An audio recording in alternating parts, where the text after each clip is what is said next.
school between England and Ghana as well. It was private school going to actually I'm one of the pioneers of SNAPS. It's a Salanda. Okay, SNAPS International. And then it was changed to BBH. But there they said, okay, this guy is too wild, so I need to go to Rowan. So I was taken to Kumasi to Rowan International Football School. So after then it came to the time that my parents forgot to me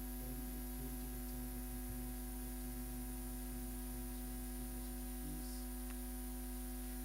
England and then so that's how it is. So there's moved back to Ghana, went to study a little bit at ATTC, Akata People Training Center, and yeah, that was it. That's the short story between me and Accra, Ghana, and things like that. Yes, the idea of dining was that my parents didn't want us to look the culture, use the culture, and they didn't want to use it. Yes, so my tree is very good because I went to school with it.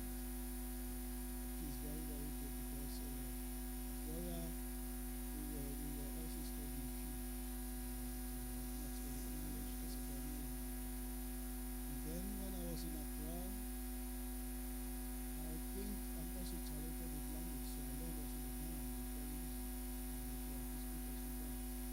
And actually, because Akata Residential, we had all the maturity. There was a time I could understand Hausa when they speak because I was playing around and understood them. So I could understand some of the languages and playing ball with now the presidents of Ghana's father, Ghana. We were playing soccer together. We had a team called Puku 11. So yeah, so that is the life I think I had lived. That is the kind of things when I think about Ghana, when I think about Europe, the things that this hobnobbing with people easy and everything. Those are some of the things I really miss. Okay, Mr. Benjamin, I think Bernard. You see, I miss something because I'm so used to Mr. Ben. Yes, I think your story is definitely interesting. I had a lot to ask you within your early days in Ghana, but I will quickly go for a break, okay, and come back. Then I will poke into your early life. Okay? Yeah, so you are just hold on. We'll just have a short break and we'll come back. This is just a teaser for you to get prepared for us. Over the world, our ticket sales is global. You can also follow on us for visa services, and for our Ghanaian fellows, you can apply Ghana passports here in our office, Vansbecker Chose 15C. We are at the U-Bahn station, Vatinau. You can also reach us per telephone +49 176 416 27723. Email us at info@aquaba-tours.com. Visit our website www.aquabatravelandtours.com. Thank you.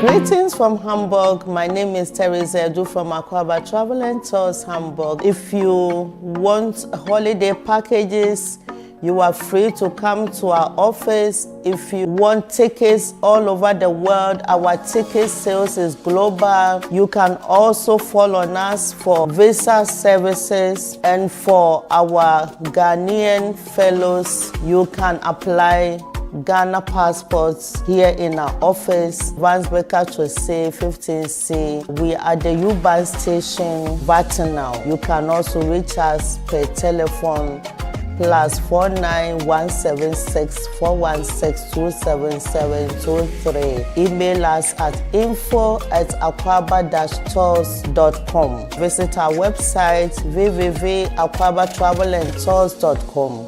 Thank you.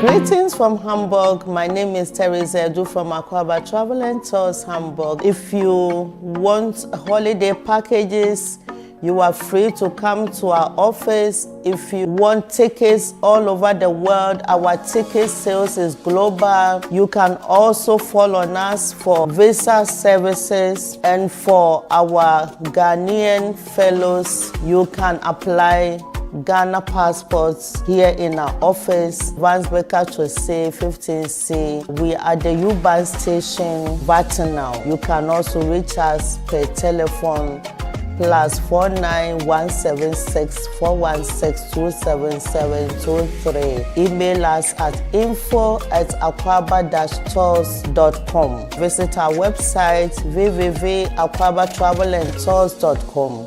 Thank you.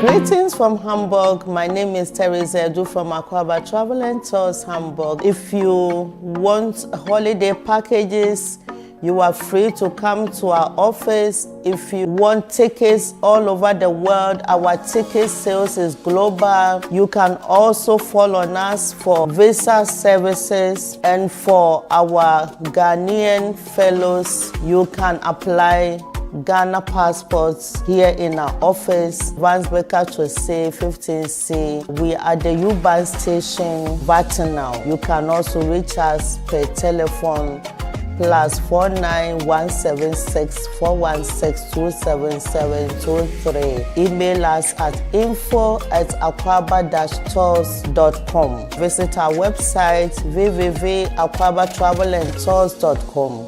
Thank you.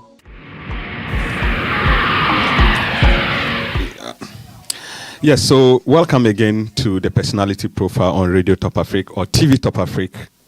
I'm here with my senior brother. I call him Ben, and he was just telling me about his life or his early life in Ghana, and I told him to pause because that is normally an interesting area I need to know about my personalities.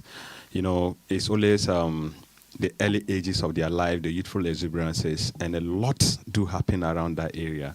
So when he started out, asking to pause because I needed to sit well and needed to make sure that all of you clean your ears well so that we can listen to the stories that we want to actually share with you and to the public, so that people should know how some of us who came from Africa or who came from other countries to Germany, how we started either humbly or highly, and when we came to Germany, how things are looking, so that it can be a lesson and also a motivation to others.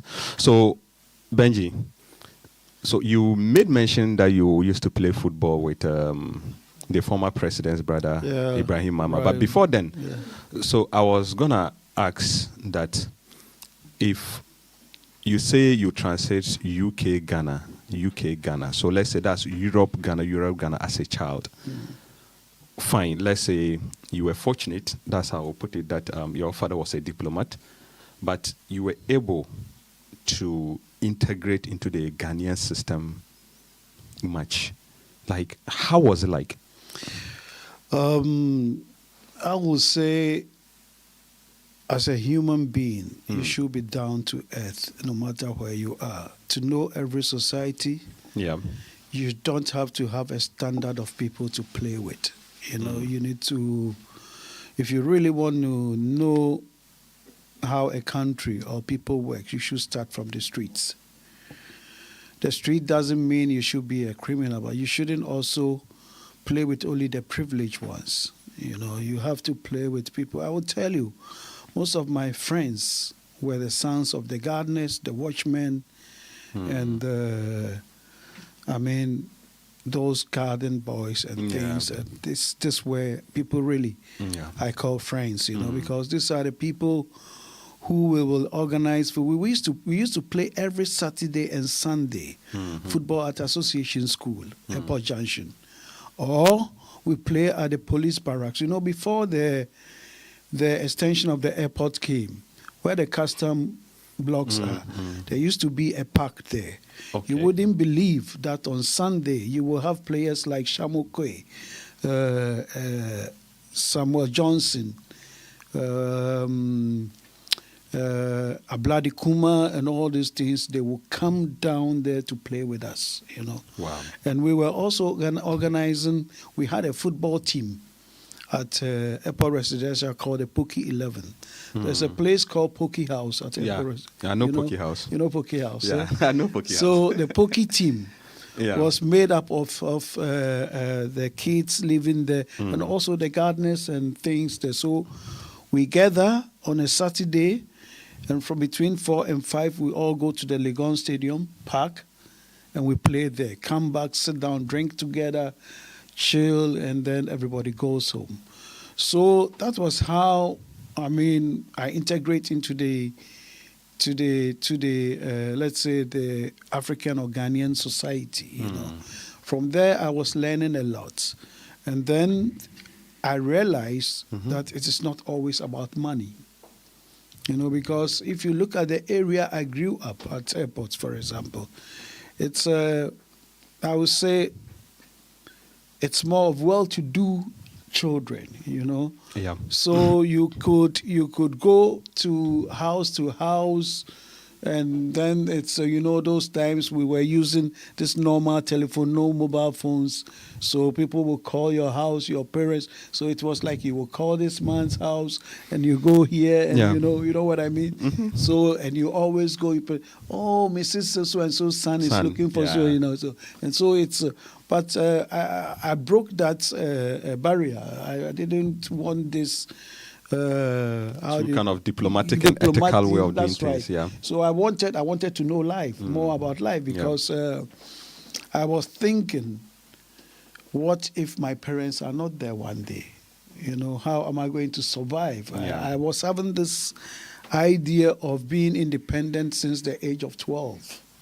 You know, so I was always thinking and thinking and thinking and thinking. So I realized, because when you go to some of these friends' houses, you know, you comport yourself.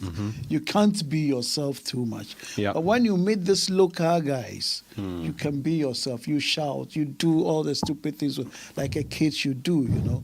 So those are some of the experience I had, and that's how I got integrated into our society. So at that time too, I knew very well that parents were a bit strict. Were your parents also strict, trying to limit you and saw you as the, can I call it the stubborn one, whilst you were trying to understand general life?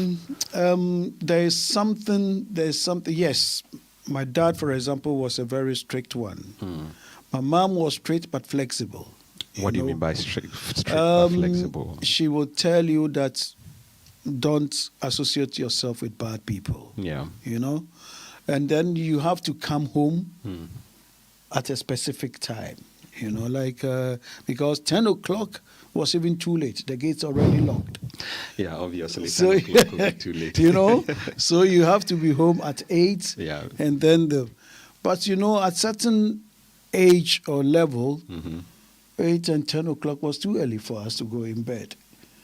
So would I say, was that the time you were going into music?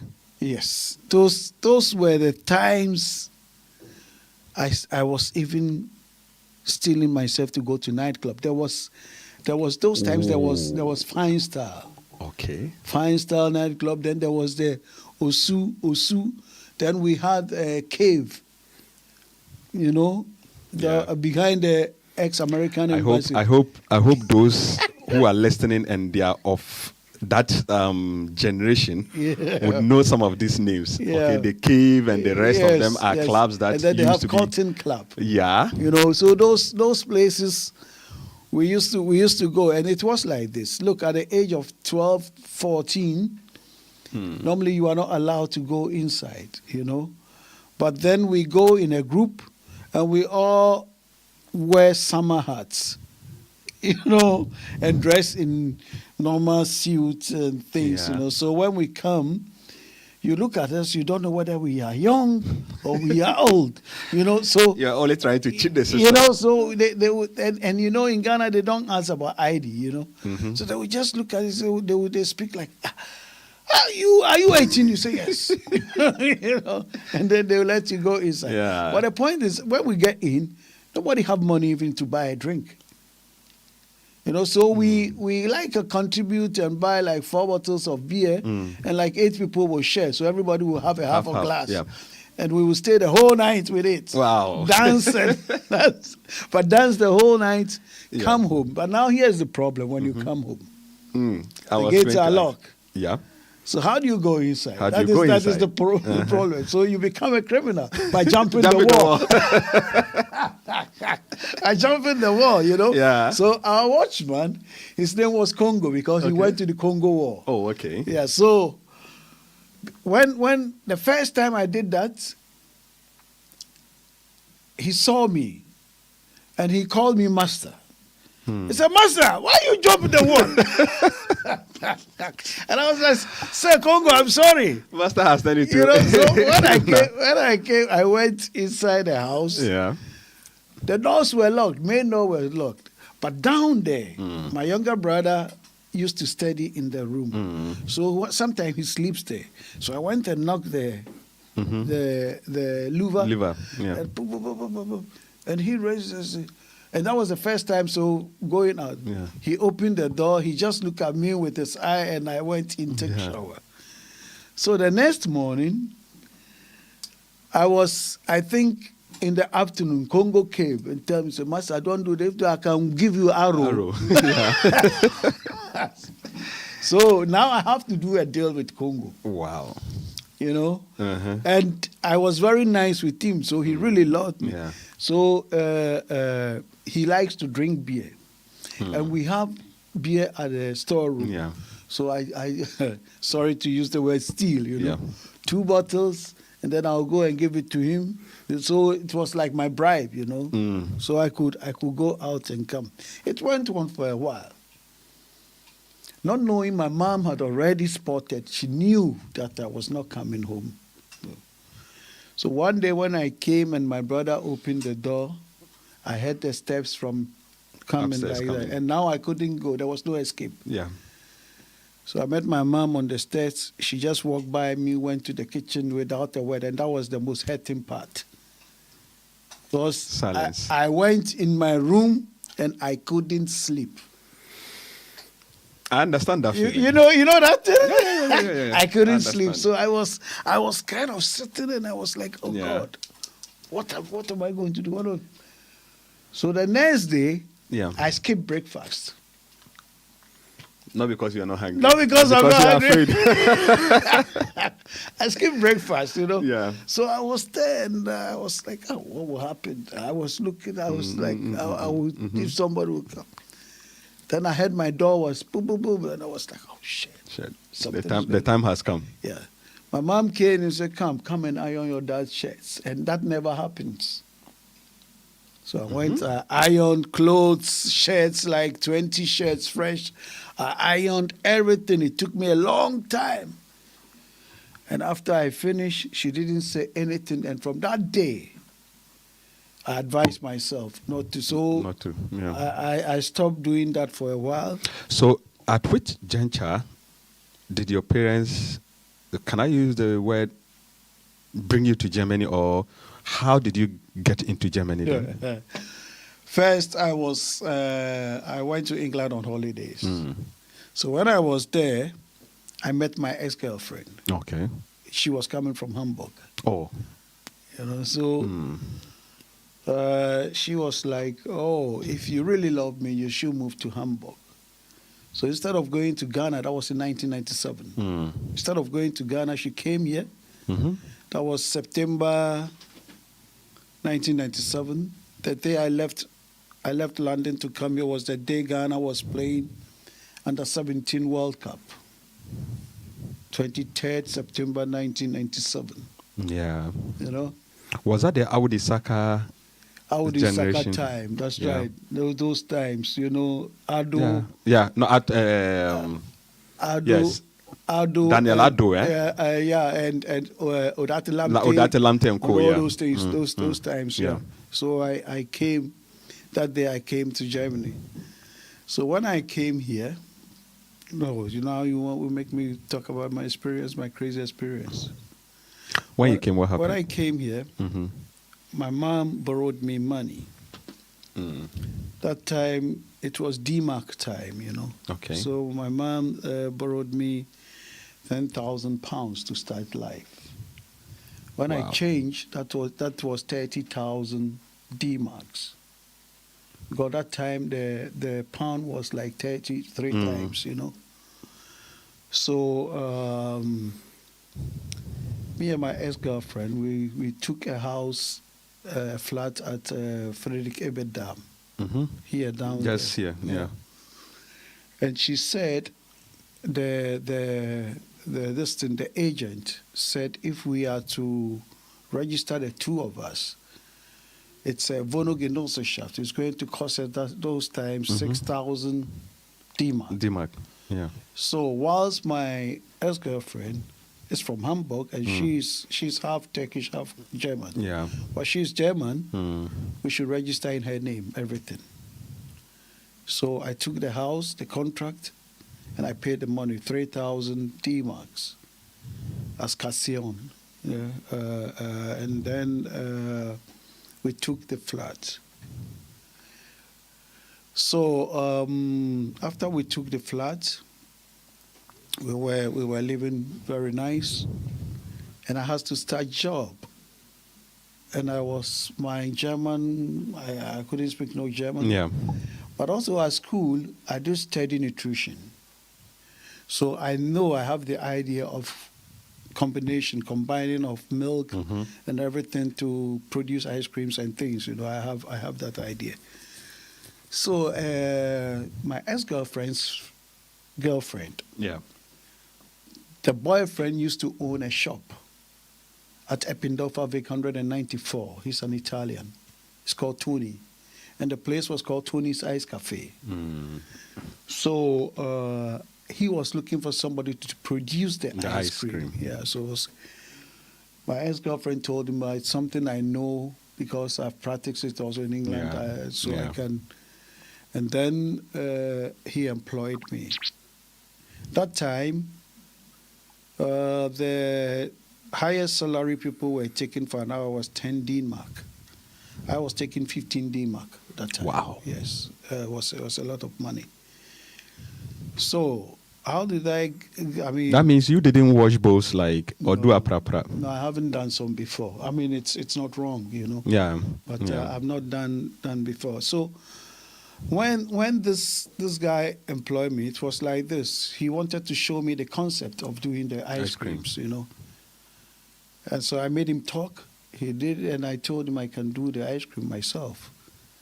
And he said, okay, I should use my concept to do it. So I did my own concept. I did everything. I started with vanilla, then I went to stracciatella, then I came to yogurt ice cream. Then I started all Meaning those you things. knew your stuff. Yes. Yeah. So, you know, there's a trick in the fruit ice cream. For example, the mango. If you are producing mango ice cream, you use 2 liters of milk, 2 liters of water, warm water, you know. And if you are doing the lemon ice cream, Yeah. you use 4 liter water without nothing, you know.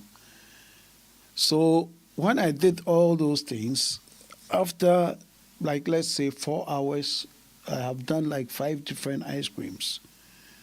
So he came and he tasted it. And when he tasted it, he looked at me and he was like, I said, why, you don't like it? He said, what? How did you do this? And I said, How did I use your products?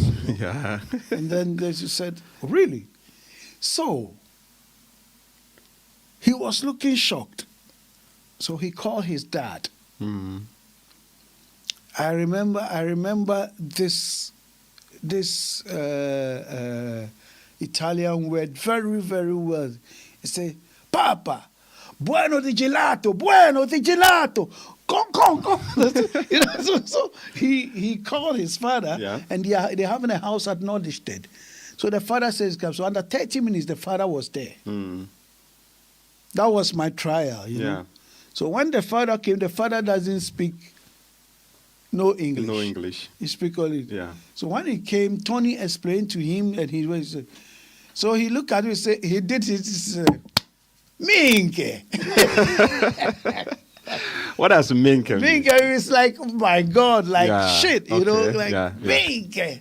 Bueno di gelato, bueno di you best gelato man. Wow, So, you know, wow, so wow. I was very happy, you know. Yeah. So you see a shocked Italian before? No. That was how the father, he was like pale, you know, because he couldn't Were believe. they struggling with the production? You know, they are good in ice cream. I mean, Yeah. everybody love it. Okay. But there is a trick. Mm. Even they are the originators of the ice cream. Yeah. I think they didn't have those ideas, you know, how to make Okay. it creamy and all those things. They Yeah. didn't Yeah. have those ideas. So, because it's always about the gelatin.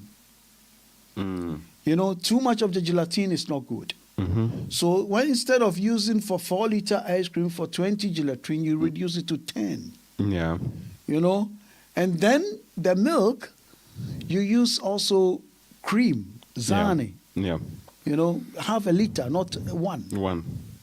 So if you use 4-liter milk, you use half a liter. So the gelatin, the 10 milligram, and the liter of half liter of they bring Yeah. a special cream and taste. And the sugar, you know, 4-liter ice. Normally, most people are using like a kilo of sugar. That makes it too sweet. So you use like 850 grams of sugar. So, meaning you're coming to Germany, you were fortunate to have landed a job. That's it. And a very good one. A at very that. good one, you know. So after a while, when I was doing this job, all of a sudden, after 2 years, I was taking the whole shop. Wow. I was selling the cafes. I was doing everything, you know. So I opened the shop. So there was just two customers who used to come there. That's Marcus and Olaf.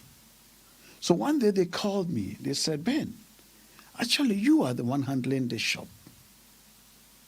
We want you to be our business partner so that we will open a new shop at Dijkstrasse." You know? And I was like, okay. That was after 4 or 5 years or something. I think 2005. 2005, I think, yeah. 2004, 2005. So we went and looked for a place at Dijkstrasse. And then we opened. That was where the Ghana embassy used to be. Ghana embassy was up and I was down. Okay. You know, so we took that shop and I was handling that shop.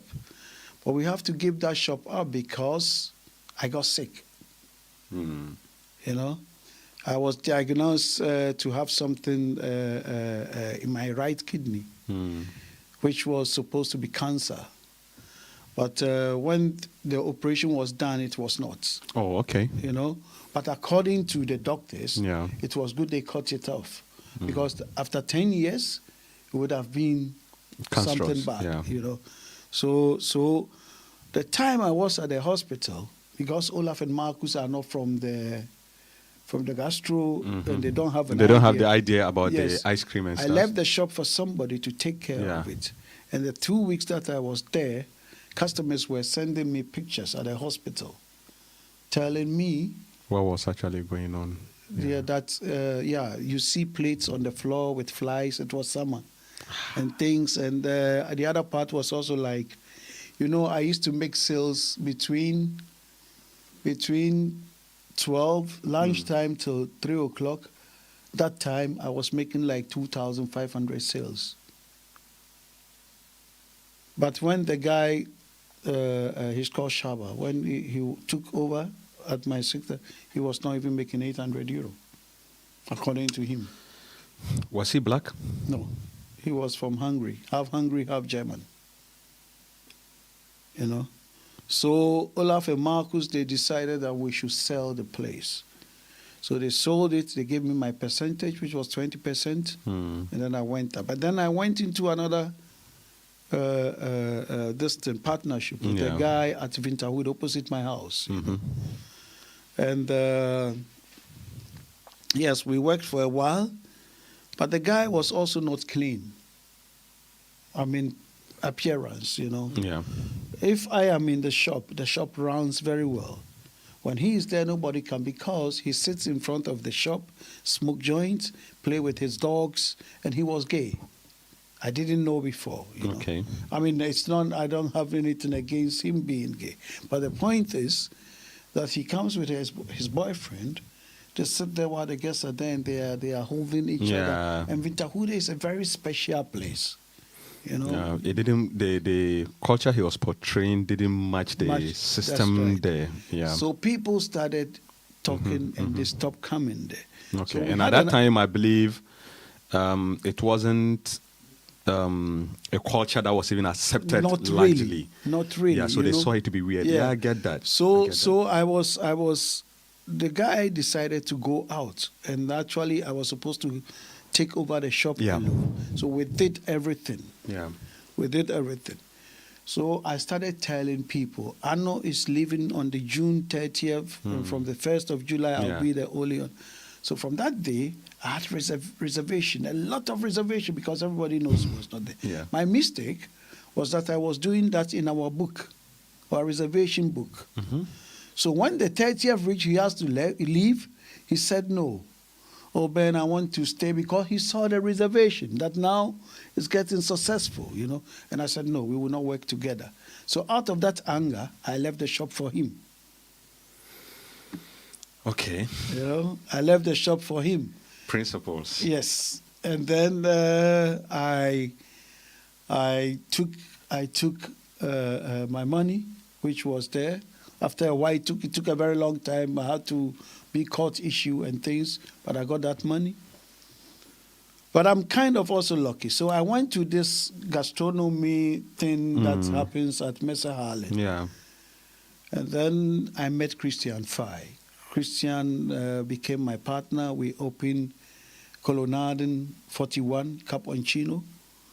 We opened that one. So that one also, I managed it for a while till my dad died, But when my dad died and I told him I have to go to Ghana, he was like, oh, but who is going to take care of that? And that really hurt me, because so if I go, nobody will take care of the place. I mean, I'll be away for, let's say, 2 weeks. My lovely dad is dead. And you are asking me, because of a shop, how do I stay here? So I took that pain, went to Ghana, and the moment I came back, I went out.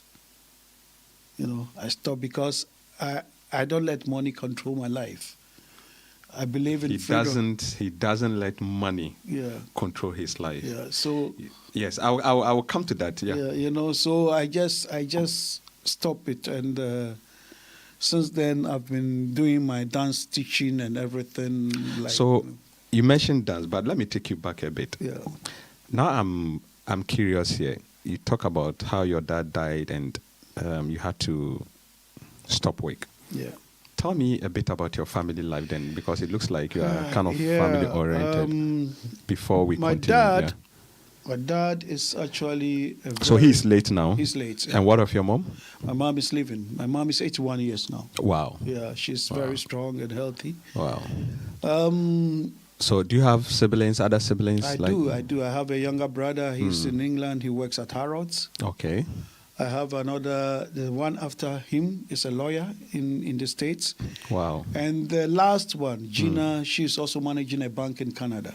Oh, great. Yeah, so I I Great. have 2 sisters and a brother. Oh, that's nice. So That's they nice. They are doing well. Good. So, Mr. Ben, with this experience you have had, trying to manage a business with 1 or 2 or 3 people, and growing up in Germany, in Ghana, coming into Germany, what would you say culturally, okay, you have seen the difference in Ghana and in Germany? I will start with time. Yeah. You know, in Ghana we are not punctual. And without punctuality, you can't be successful, and you will not be taken serious. You know, and we hardly put seriousness in the things we do. One is like this: in Ghana, if somebody does something wrong at work, instead of us sacking, people come to plead for us to keep the person. In Germany, if somebody does something wrong, Yeah. you are sacked. There is no place. That's true. There are principles. Yeah. You know. So what I have learned is that if you are in Germany, you should stay on your line. You should know what you are doing. I mean, if you are supposed, you should take your things serious. Because if you do a mistake, you will not be forgiven. But in Ghana, we take things for granted because we know the people we are working with. So if that's why our companies and shops and things in Ghana is not, because in Ghana, if you employ somebody and he steals from you, he goes and consults some elderly person who knows you. They come and pleaded with you Yeah. and tell you a whole lot of story. Please forgive him. He's a family member. He stays. He has killed children. He do this. So you forget it. Yeah. So you are always at the same position, and that person will not change. You know. Secondly, if back home, if for example, I will give you a short one. When you go to a restaurant, the waiters, the way they serve us, Yeah. they behave as if they are doing you a favor. You understand? When you sit in the bar and they come, the way they are serving you, they will look at you like, I mean, they don't have patience. And when they walk so slow. I mean, it's a relaxed atmosphere, I understand. You know? But it takes 30 minutes to get one beer. If not even 1 hour. You know? So you don't see those things. Here, time is money. Yeah. So when somebody sits after 5 minutes and there's no drink there, the boss will say, "Hey, come on, go there. Yeah. Go and ask the person. Let's give him the drink to drink. What does he want?" You know.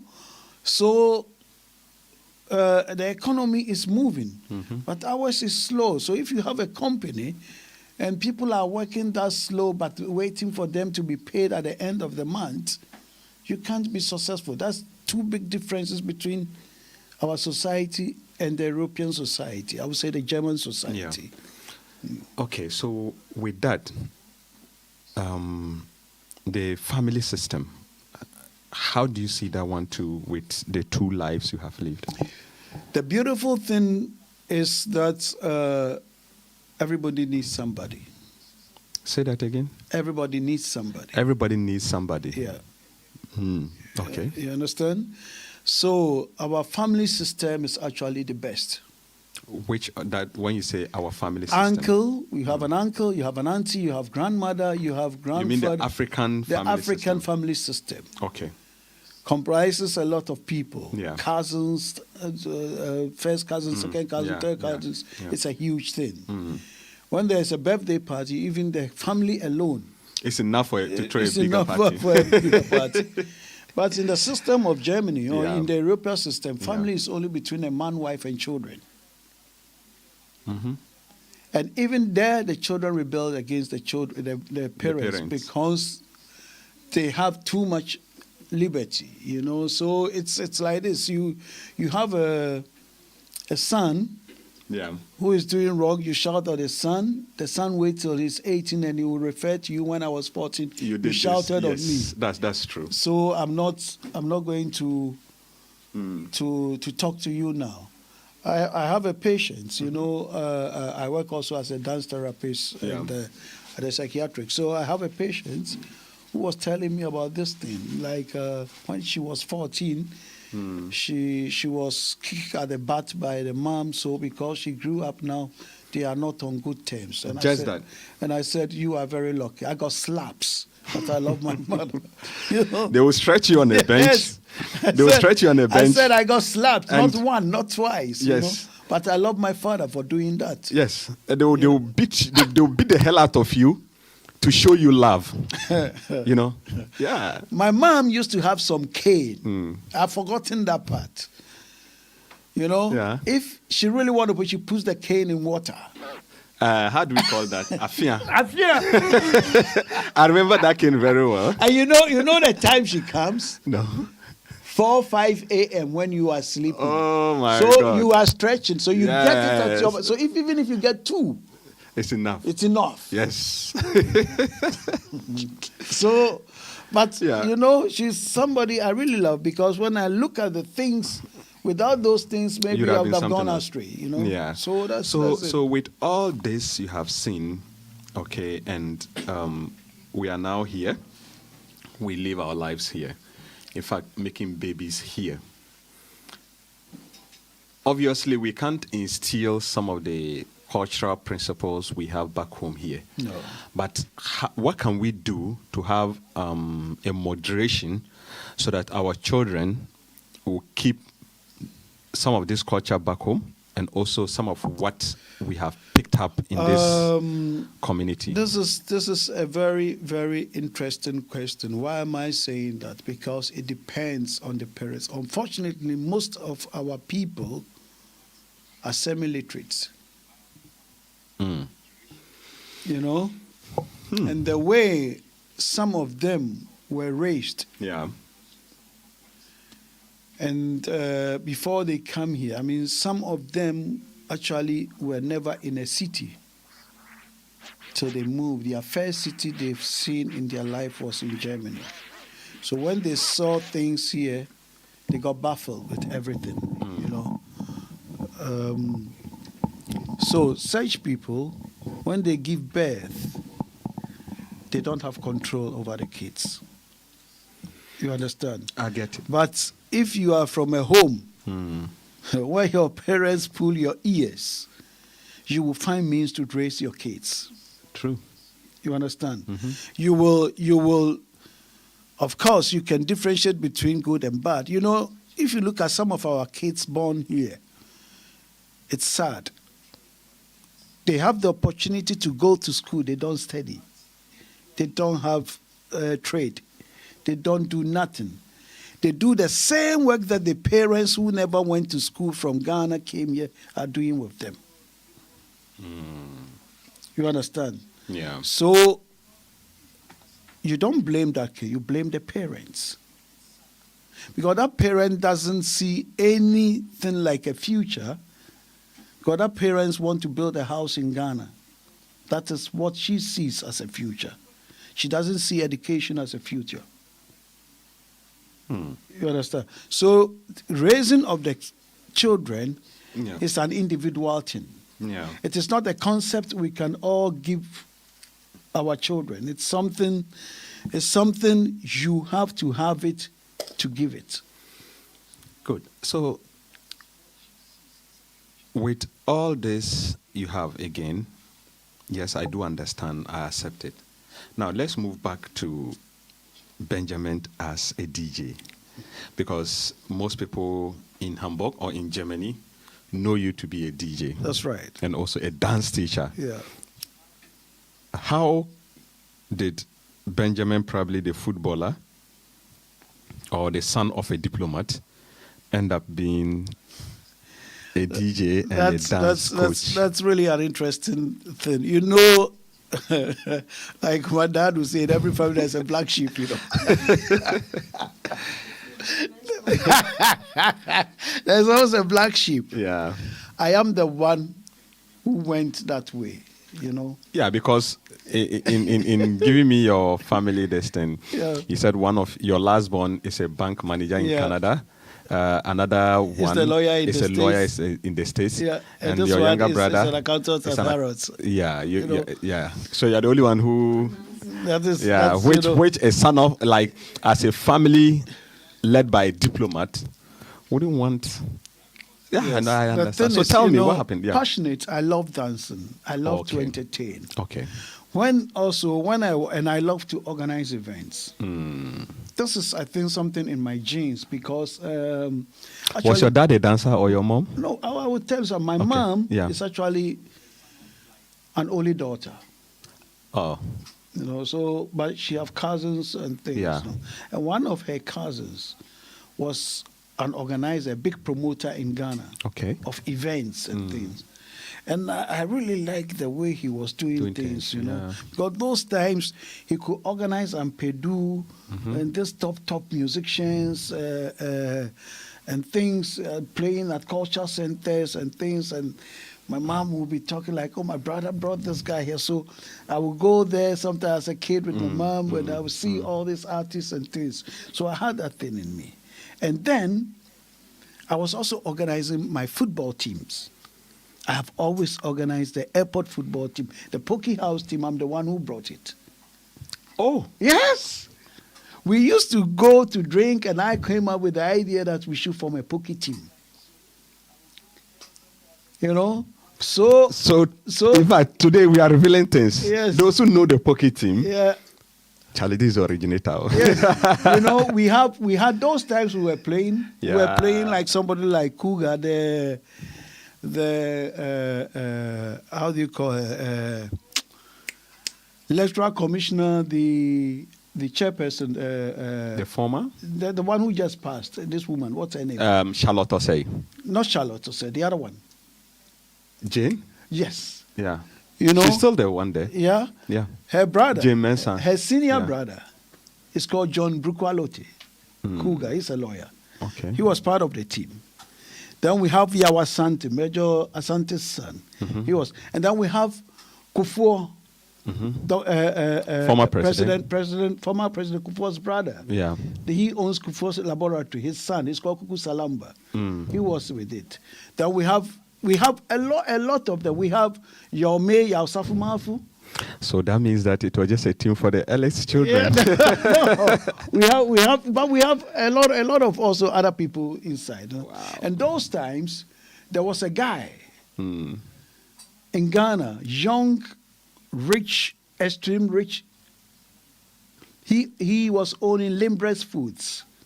It was a Tesano. It was a coastal. Okay. You know, and he was that time 27, and he owns a big estate at this place, East Legon. Yeah. He was also part of. He's called Kwabena Boaji Sapon. His dad was an MPP member. Yeah. Mr. Boaji Mr. Sapon. Boaji Yeah. Sapon. You know, that's his son. Okay. You know, so he was also in the team. So this was the team I formed. And we were playing against the elites from Alajo, Abedi Pele's brothers and things and things. So how did you mix that with the DJ and the dancing? So, wait. You know, when we were having events in the house, if we have a birthday party at home, I was the DJ at home. Those times we used cassette. Cassette, yeah. You know, double player cassette. Yeah. So, I'll be doing yeah, it, you know. yeah. So later, I bought a mixer, a normal mixer. And then I had a CD player. So I was training in the house. Yeah. Then I said, oh, so when I opened the cafe, I was always going dancing salsa and things, you know. So I decided to organize a party at a cafe and play the music myself. So in the beginning, I was shaking like, oh, so. But when I played the first day, people like it. They said, oh, your selection is good. So I started, that is how it started. And then I stayed there. So I think I love music. I love dancing. I like entertainment. And it makes me happy. You know? And it's I don't want to do a job just for the money.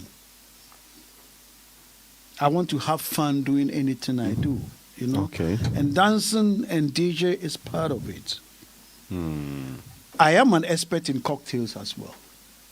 That is also for me entertainment, you know, to mix drinks, Yeah. shake and do this thing. They are also something I really love to do. So I didn't go, unfortunately, Yeah. the way like my siblings went. Yeah, but the, I am the, on the a happy academic, way. the book Yes, kind of stuff. Yeah. But I am on my way. Yeah, where to I'm also explore happy. yourself. Yeah, that's right. Yeah. That's right. Yeah. Where I'm also happy. Oh, that's nice. Yeah. So that's how the DJ's whole thing DJ started. thing started. Because in Hamburg, okay, Germany here, anybody who hears Ben, either will add Kizomba Yes.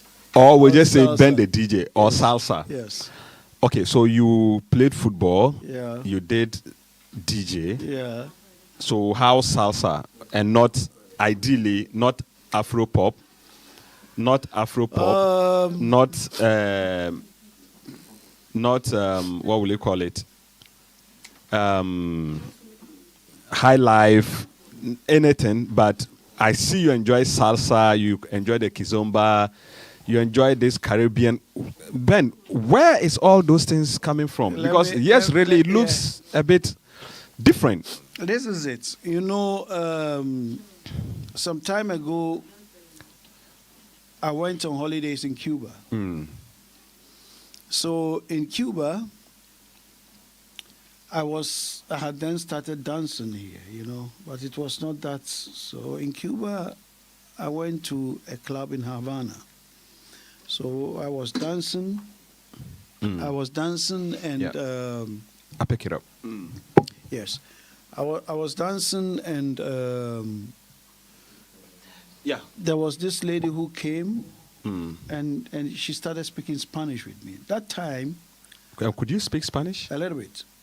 That Wow. time I was not able to speak Spanish those Yeah. times. So when she spoke to me, I told her I don't speak Spanish, and she got offended. She said, "I hate it when the Cubans, they travel to America, they come and you talk to them, they say they're Americans." And I said, "Madam, I am not even coming from America, and I'm not Cuban, you know." I said, "I'm African. Yeah. I'm coming from Europe." And then she said, "But how can you dance salsa so good?" Exactly. Because I was also just asking that And question. then I told her, Yeah. salsa originated from West Africa. It is something brought to Europe by the slaves. Slave. Yeah. Music was sung in Spanish, Yeah. but the drums, leather, Yeah. and things, that's West African thing. And then she said yes. And I said, there's something, it's called Yeah. clave. Yeah. I said, this clave is something that we use at the palaces in Ghana, or in Africa. So it's an African thing. So we became friends, you know, and that is how I got deep into salsa. Then in 2007, between 2007 2008, there was a friend, I will not mention his name. He was in the Ministry of Sports in Ghana. Yeah. And I told him I'll be coming to Ghana for some time. He said, "Oh, there's going to be an African championship in Angola. So they are going there to inspect the parks. So if I want, I should buy a ticket to come to Luanda, and he will pay my hotel bills for me, you know." Because he was, I have a kind of a half-sister who he was interested in. Okay. Yeah, so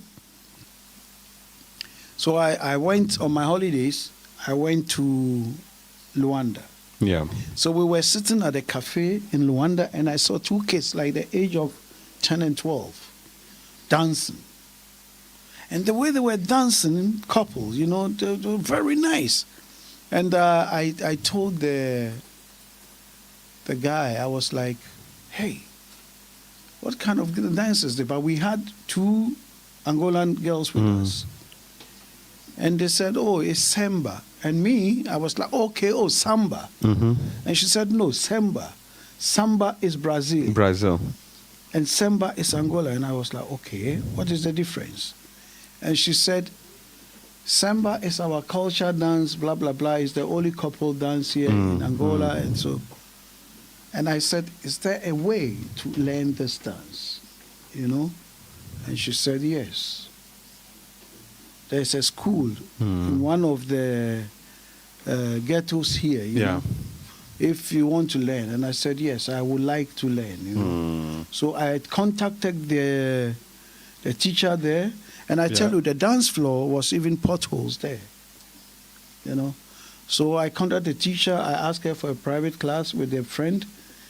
And when I calculated, it was like 10 hours was less than 150 euro. So I booked it, you know. So I started going. I went. And the third day, the fourth day, she also got offended. Why? She said, you came here to trick us? And I said, why? She said, but you can dance. You cannot tell me within 3-4 days you are just picking this dance like that. And I said, no, I'm picking it. I don't.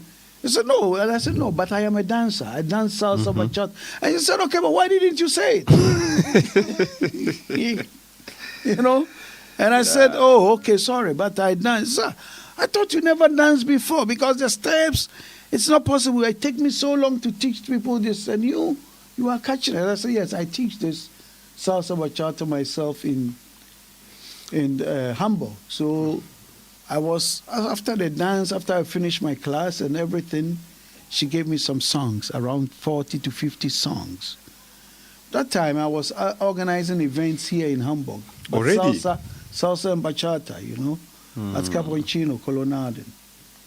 So when the events were going on, when I came back from holidays, I started adding the kizomba to it. And that time nobody could, but I had a girlfriend who was French. She was from France. She was playing harp. Yeah.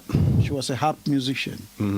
So I taught her Alessandra, and we started to dance. So we started bringing it inside the salsa, and people started looking, you know.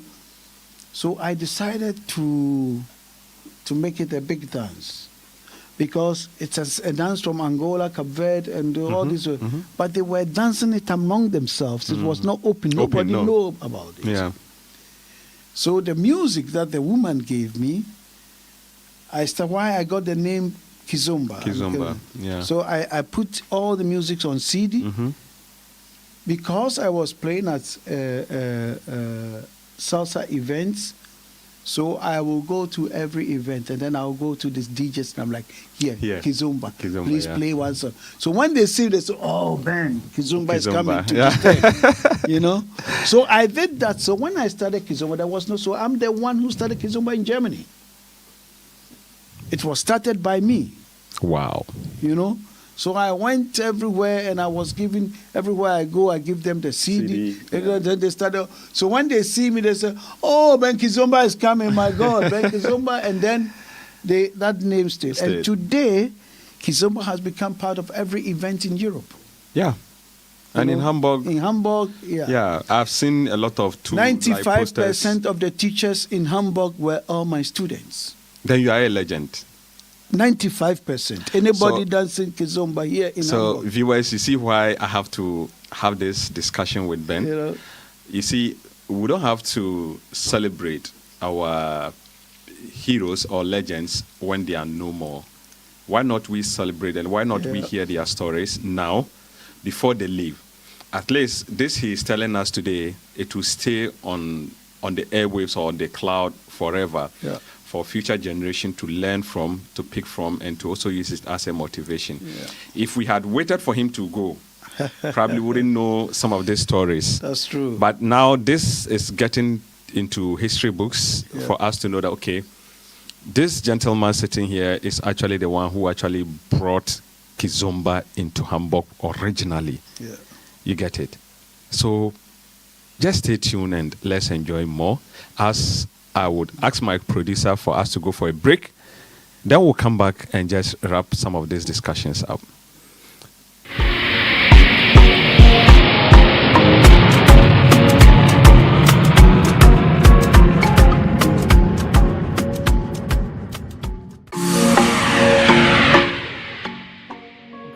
from Hamburg. My name is Teresa Edu from Akwaba Travel and Tours Hamburg. If you want holiday packages, you are free to come to our office. If you want tickets all over the world, our ticket sales is global. You can also follow on us for visa services, and for our Ghanaian fellows, you can apply Ghana passports here in our office, Vansbecker Chose 15C. We are the U-Bahn station, Vatinal. You can also reach us per telephone +49 176 416 27723. Email us at info@akwaba-tours.com. Visit our website www.akwabatravelandtours.com. Thank you.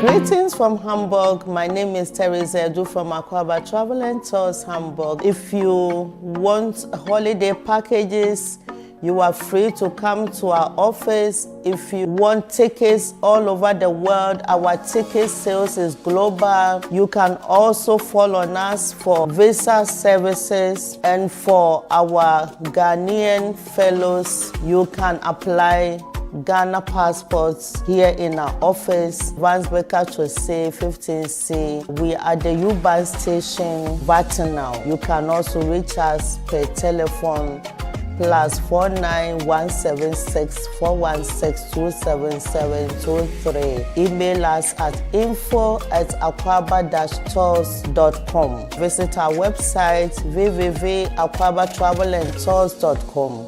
Thank you.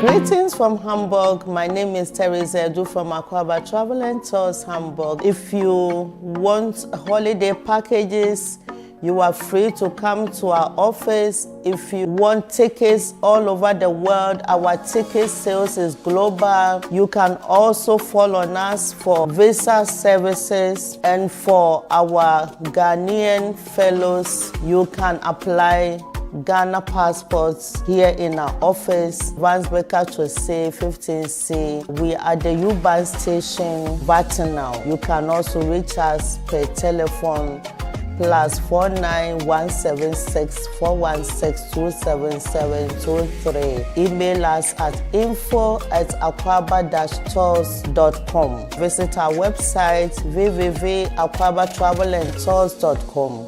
Thank you.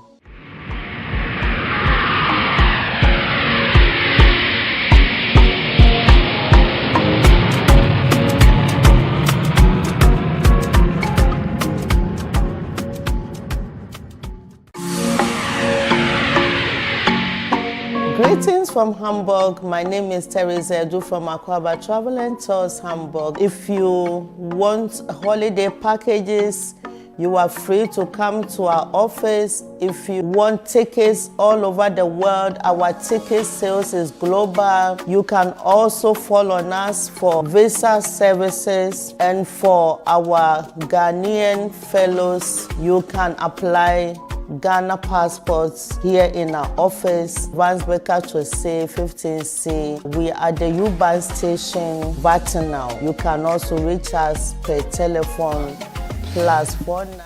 Yes, so welcome back to the personality profile. And like I said earlier on, I'm here with one of the legends in Hamburg, in our community.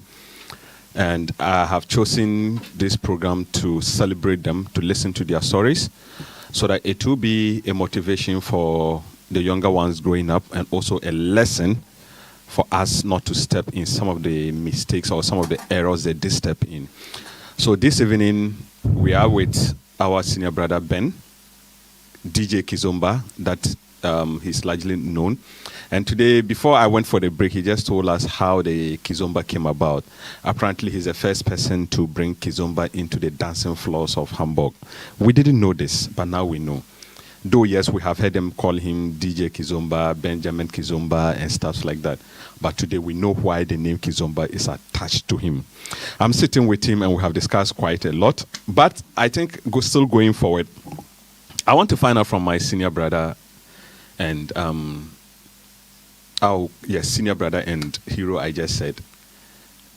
In your life of DJing, you have been with Radio Top Africa. Can you give me a snapshot of Radio Top Africa to how you have been there till today? Because I know you are still there as the senior most, guiding us or guiding the younger ones. And tell us how Radio Top Africa and how we have gotten to till today. And what still keeps you? I joined Radio Top Africa in 2012. I think that's over a decade. July 2012. Yeah, I think yes. Before that, I was organizing a football tournament with a friend. So Top Africa was supposed to be one of the sponsors. We were trying to put the African community together, so we organized kind of African football championship at Start Park. So Top Africa also participated. And those times I was already also playing music, DJing and everything. So Jan, the friend of mine who was, he was doing a program here at Top Africa.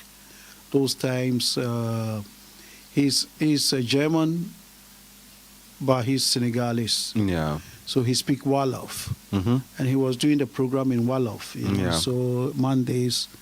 And he was like, "Oh, Ben, you are good. You play good music and you know people. Why don't you use our platform to also do the things you do, you know?" So he introduced me to Desmond. I knew Desmond, but we were not... You are not friends. You know, so we were like hi and everything. So yeah, I came here at the tournament. I hurt my knees. Oh. So I remember my first show here. I was wearing a kneecap. Yeah, I think I have some of those pictures. Yes.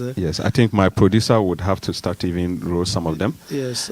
Because some of this history goes with the pictures. I was having my kneecap thing. So, and that time the studio we were using CD players. CD players. Yes, and cassettes. You know. Yeah. So it's in comparison to now, there's a lot of improvement. Yeah. Why am I still here and what keeps me moving, or why, or the motivation of being? I think for the African community, we needed a platform where we could also express our desires and wishes, you know, and also discuss our problems where people can hear us. Yeah. Secondly, we needed a platform where we could also communicate the integration part of the German society into our people. So, because not all of us are fortunate to understand the language and then enjoy the language like some of us do.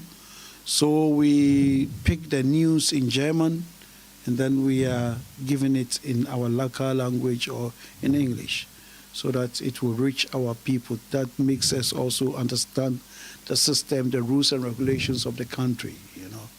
So it's a matter of we as Africans or Ghanaians having a platform is a motivation. Secondly, that we could also have a place to express ourselves. That is what has kept me till now. And I think it's also a place where we are able to bring not only Ghanaians, but the whole, most of Africans together, because then we can have a united African community, which unity brings also strength. Yeah. So it's a platform that we should all patronize and make good use of it. Yeah, so going forward with all that you have seen in Germany, so if I'm trying to calculate, you spent more than 25 years in Germany, and now you stay in Hamburg, or largely you lived in Hamburg. Yes, I also know you have a family. As an African diasporan, okay, living in Germany, have gone through all this, what will you say are the, I will call them take-home notes that we, those who have just come, we need to pay attention to for our success here? That's a really, really fantastic question, and I'm happy that I will give you my positive answer to this one. I think it's time that I will specifically say we Ghanaians, Yeah. it's time that when we come here, we start educating ourselves instead of looking for a job. Why am I saying this? You know, when we arrive here, what the people we meet, the first thing they tell us is to look for a job. So they look for shoddy jobs for us. And when the Cameroonians, when the Nigerians, they come, what their people tell them is go and study. So they go to school, they learn the language, and after they've been out for 3 years, they get better jobs than what we've been doing for 4 or 5 years before them. You know? So to be successful, it's not just going to work, it's also to learn the language. Because if you have the language, it's an advantage. But I mean, it's not only that. Most of the Ghanaians that come here are actually graduates. Yeah. You know, graduates and semi-graduates. So when you come here, I think the first thing you should do is to proceed to your masters. Yeah. You start with the language. I mean, it's not difficult. You can also do your masters in English or whatever it is. So when you do your language, you get a better job than when you come here. This is also what I said from the beginning, because most of our people who came here are semi-literates. So when you come here, they bring you to where they started. But in reality, as we were in Ghana, maybe your position is higher than that person. You know? But when you come here, because you trusted that person, you think he knows more of the system, you put your faith in that person. And that person brings you to his or her level of work, which normally you don't deserve to be there. I'm not saying it's bad to do those kind of jobs. But when you sit down and you look at the Cameroonians, you hardly see Cameroonians doing the kind of jobs we are doing. Why? Because when they come here, they tell them to go to school. So they spend that 3 years of not looking for money. They go to school. They get support from the state. So after 3 years, if he was an IT specialist in Cameroon, he have done his master's here. He gets a special job, go and sit in an office, earn like 4,000 or 5,000 euro a month. If you calculate it from the 3 years job you've done, you are not even close to what he's earning for 4 months. Yeah. You understand? So it's like you wasted 3 years. You have used 3 years. He wasted 3 years, but he has catch up with you in life. You know, he caught up with you in life. So I will say, we, the Ghanaians, when we come here, our people should not push us into jobs straight and to send money home. They should rather encourage us to learn the language and proceed to do the masters, what we brought from. Because I know a lot of people, super intelligent people, you know, who are holding serious degrees. But because of poor advice or false advice, they've ended up doing the jobs that they are not supposed to do. Why am I saying that? Because you have a graduate, let's say in business administration, comes to Germany, and then he has to go and work in a restaurant. What has he lost? You know, he doesn't have anything to do. You have somebody who is coming from Ashanti region, Braunhafu somewhere, direct from the village, comes to Hamburg, work in the restaurant. Where is the difference? No difference. You know, so it is something that we should work on, that our people should be encouraged to study. Yeah. You know, so that we can also enjoy the positions where our Cameroonian and Nigerian brothers are enjoying. That's nice. Yeah, That's a very good one. And my viewers and listeners, you have heard from Mr. Ben and his opinion as to what the Ghanaian community should do, or any other African when you get into Germany new, or when you get into the foreign land. Don't make the mistake of trying to make the money. Yeah, it would be very difficult initial stages, but then focus in educating.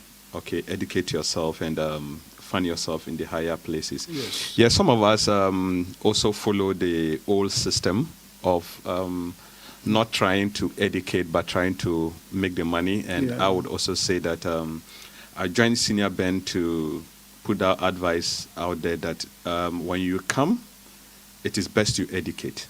Then you can think about other stuff.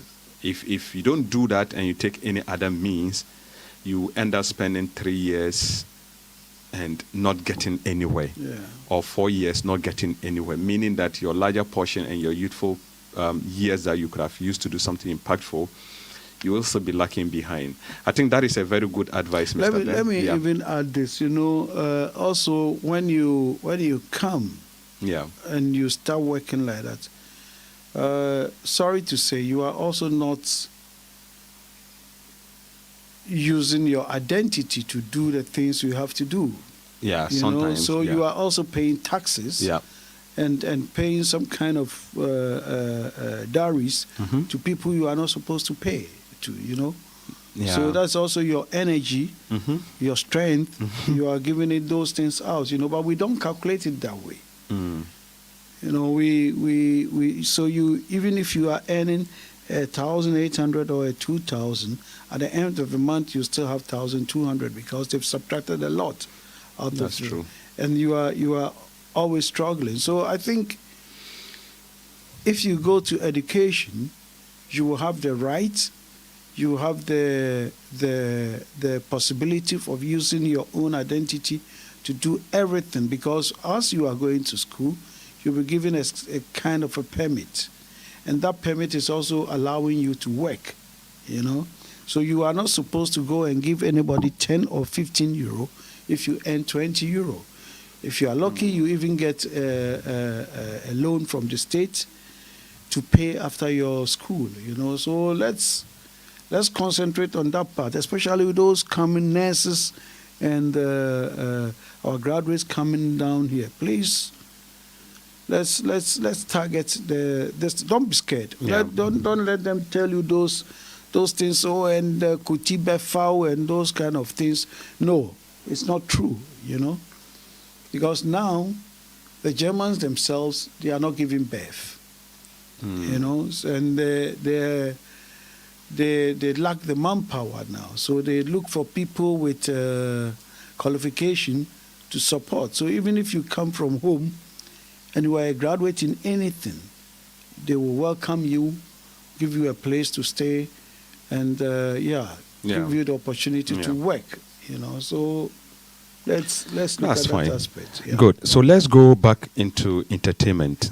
I know currently you have programs you have as usual planned for this year and also next year. So this year, what do you have for December?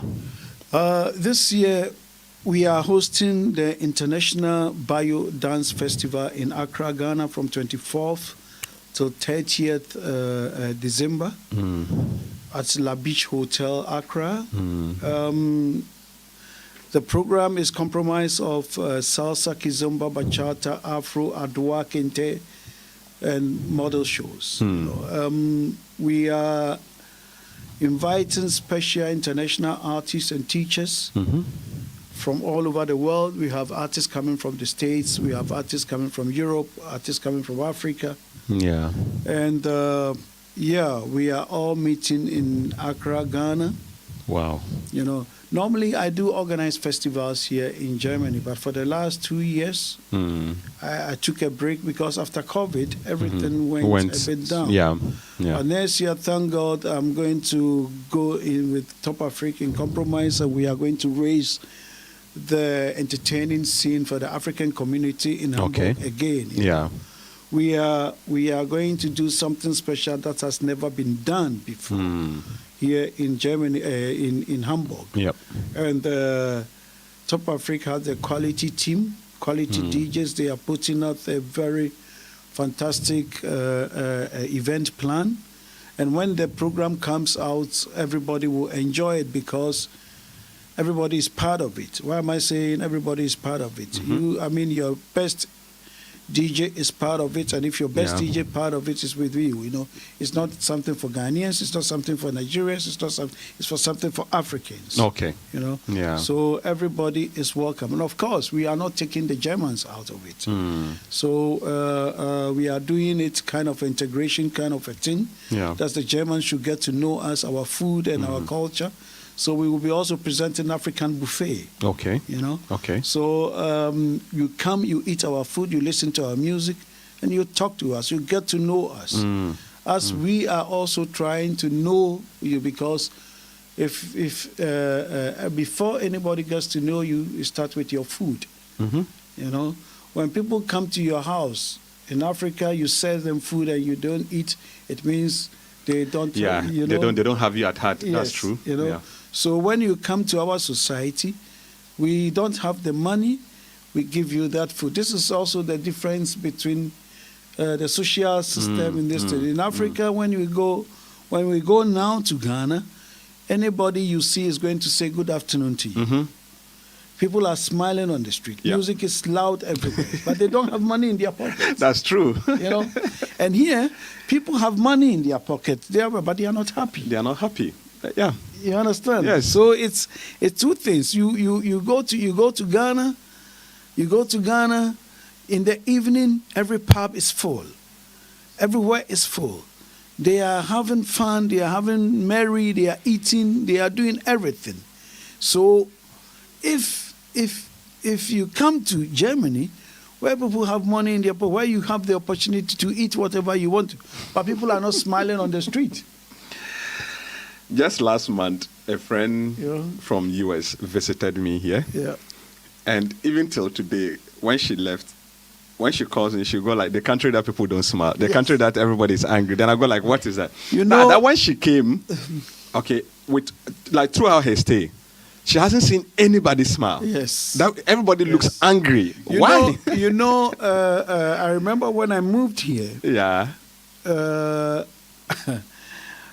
I came from my house and I saw my neighbor and I was like, "Hi, good morning. How are you?" And he looked at me with an eye.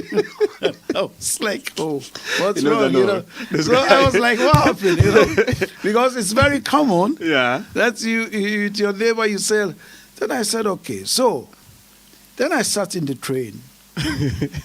And there was an old woman standing, and I get up and said, no, I don't want to sit down. I was like, oh, okay, what is this? What is happening? You know? What is this? You know, Yeah. Because in Ghana, in England, in everywhere, when you get out, they say, oh, thank you, it will be polite and everything. But yeah, no, it's like, I'm not old to sit down. And I was like, oh, okay. So, you know, so it's So you picked that yes, differences you know, too as well. so That's fine. That's fine. crazy, yeah. Yeah, so Mr. Ben, before we leave this these studios, okay, I just want you to give me your last submission, as in when they say Mr. Bennett.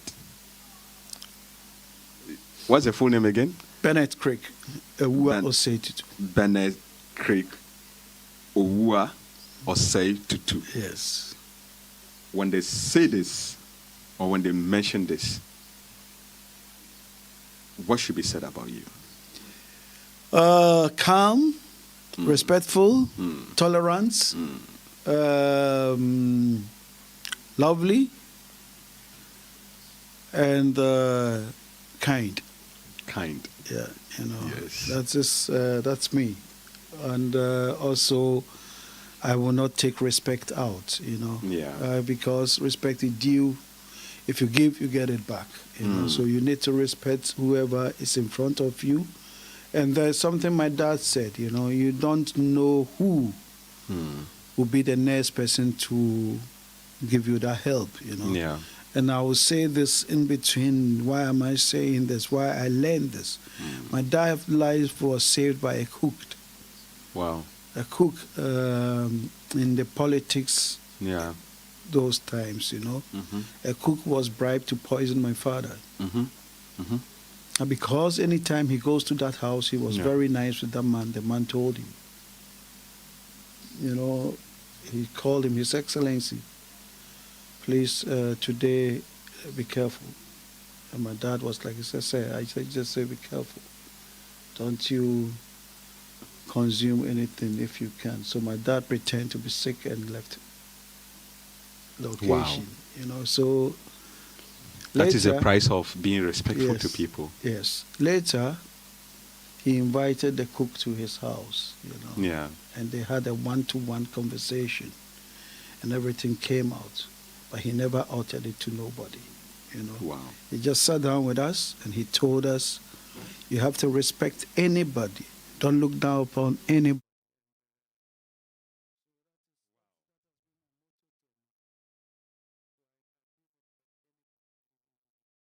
Young, old, whatever. The only thing is, when you step on my toes, I don't tolerate those things. You know. Yeah, I because it's so demand the You respect. know, Yeah. I just cut it off because sometimes you don't have to argue to prove a point. You know, you just Yes, leave it. I like that statement Yeah. because that is one principle I Yeah. also live by. You don't have to argue to make a point. You don't have Yeah. to scream to make a To point. make a point. Okay, Yeah, you know. just You take it cool. Okay, Because when- sometimes silent is the best winner. You know. Exactly. Yeah. Exactly. So that's it. Exactly. And when you talk once in a while, the ground shake. Yes. You get that. Yeah. I That's do true. understand that, and That's true. I picked one or two things too from you. Yeah.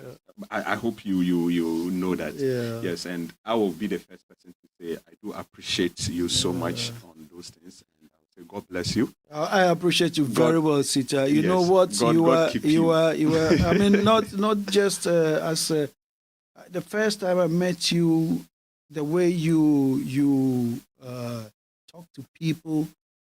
I saw that thing also in you, that you also have that respect for anybody at all you talk to. I see how when people come to you, the way you receive them, the way you have patience for them, Oh, the way you Thank you. talk, it's really, keep it up. I mean, Well, we yeah, we all junior we all brother have to our Mr. Ben. flaws, man. We all have our flaws, but that is a quality. that Thank you so really have, much. and I Thank really you so appreciate much. that. Thank you so thank much. you also. You see, it's a blessing for Mm-hmm. a legend like Ben to give you these accolades. Okay. Mm-hmm. I also say thank you to him. And our time is fast spent. He has to go home and to go have some time with the family. Yeah. He has these two little beautiful kids that, in fact, they are our friends. All right. And I'll say shout outs to them. And I'll also say a thank you to our viewers and listeners on Radio Top Africa and TV Top Africa, who will say a very good evening to you. And who will say that there are more personalities that will pass by through this show and give us all that we didn't know about them. Like I said, if not today, I didn't know that he's actually the originator of what Kizomba in Germany, or in Hamburg to be specific.